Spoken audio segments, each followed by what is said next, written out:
So today, rather than the usual sermon that I might preach, we're going to have addresses by three different people. Maybe I'll introduce them to you in the order in which they'll be speaking. First, Ray Stephenson will be speaking as the former senior warden of the Church of the Advent. Then Roberta Cook will be speaking as the senior warden here at the Church of the Good Shepherd at the time of the merger. Roberta is still the senior warden, which is good. and Father, and welcome back, of course, Father. I think many of you have already said hello to Father Edward. Welcome back, Father Edward Boucher, the former priest in charge of this church, and to speak as the person who was the priest in charge at the time of the merger. Also, I'd like to welcome back today Janice Boucher, who is with Father Ed. I'm glad you could be here today. And also Cece Perry is with us. Maybe Cece, you might stand up. And Cece, you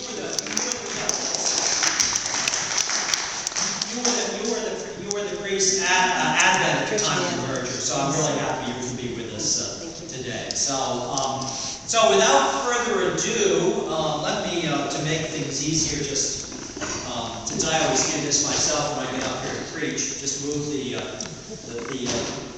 book of the lessons out of the way, and Ray, if you would like to come forward and say a few words.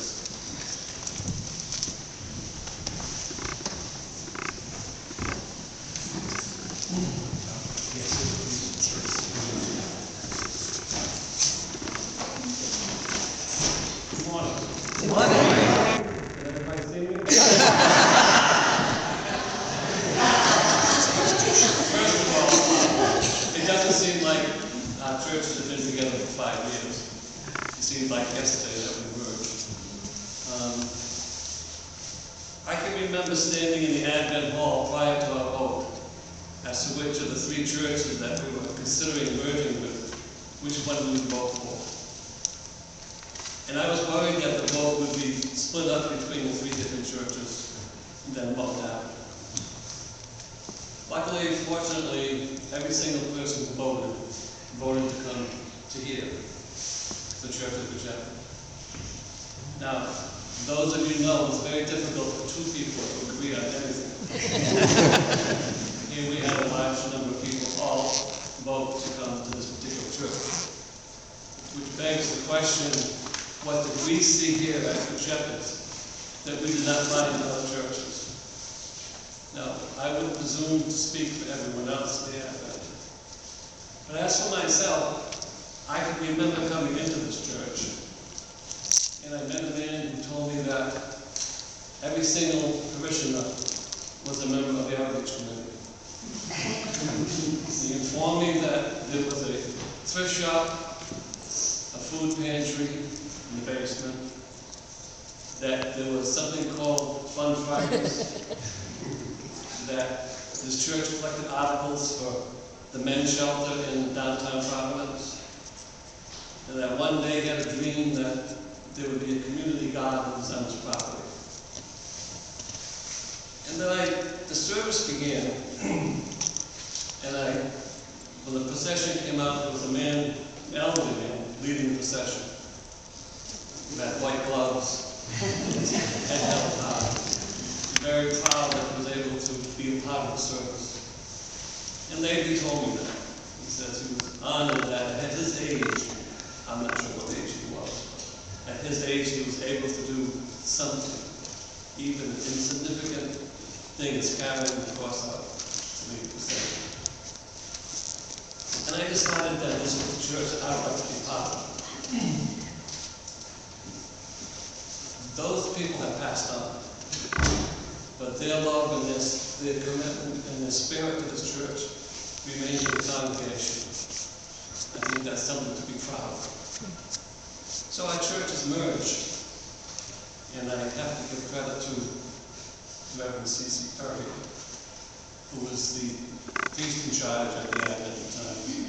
She was our liaison between the Advent and the diocese, which was very difficult.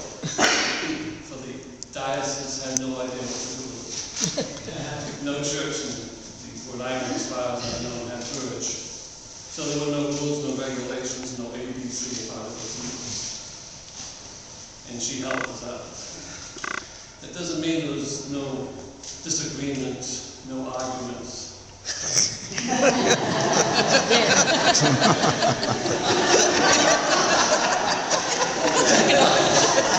No discourse.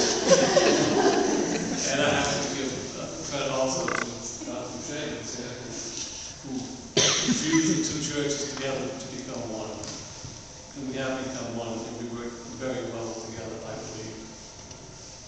There were no demands met on either side of what we're going to do or how we were going to do it.